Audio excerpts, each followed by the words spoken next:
So this is about the 4th or 5th time that Riley's doing this. His attention is great. He's getting a little sloppy going off the side. This is fine for now, but eventually they would want to lure him back into position.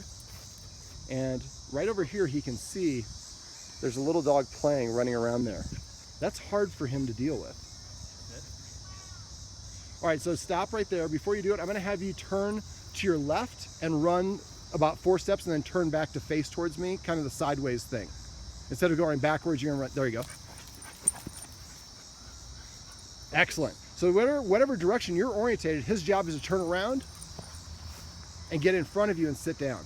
Awesome. All right, let's go around one of the trees, whichever one you want, and kind of lightly jog. Keep going. Good job.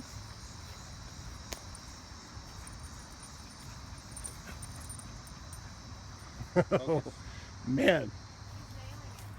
He really is.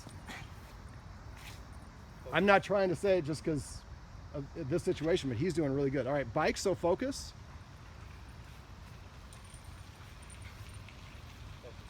And this is something he normally reacts to, right? This close? Yeah.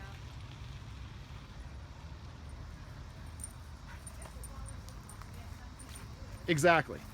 Focus. I didn't even notice it fell. That's all right. Well, what we're teaching him to do is focus, keep your eyes in the right place. Right. Focus. And his eyes will keep him from getting in trouble. Focus. This is, like I said, this is the technique that finally helped, because I was like worried I'm never going to be able to get rid of this dog because I don't know if I could trust him with anybody else. But do you notice his difference? Yeah. His demeanor? Yeah. Normally when you're at a he's park, looking around for yeah. something to. Now you've given him something else to do. Now this is just day one. Imagine if you guys have been practicing this for a couple weeks.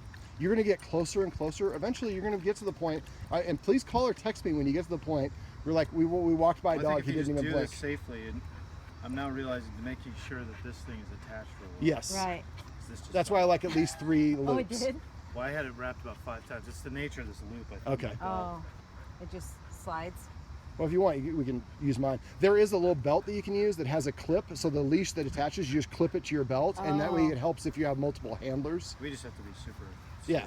Because he gets loose and wants to run after a dog. Yeah. Well, I but mean, it'll you be dropped the leash. He didn't run. I know that you don't. This isn't He what we didn't want to know. do. He didn't know, but But if he was in the middle of like. But I think part of it is you guys have always had tension on the leash, and that is I sends think him a signal. yeah. But I know what you mean about. I have like when I do like let go a little bit, and then if he does it again, then I yank again. Sure. So I understand what you're saying about Correction that. It's versus just, pull. Yeah. Right.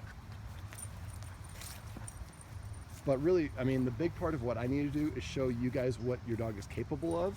Yeah. With you guys doing it, because I'm sure you guys. It sounds like you guys had trainers that did all this shit. Right. But none of them actually had you do it, or it worked with you until you got the same until results. we go home. Yeah. Like it works at the place. Well, and that's why I don't like doing sessions at other people's house, or I like to do the session at the dog's house, not at my house. Right. It's going to act differently at a different place. Right.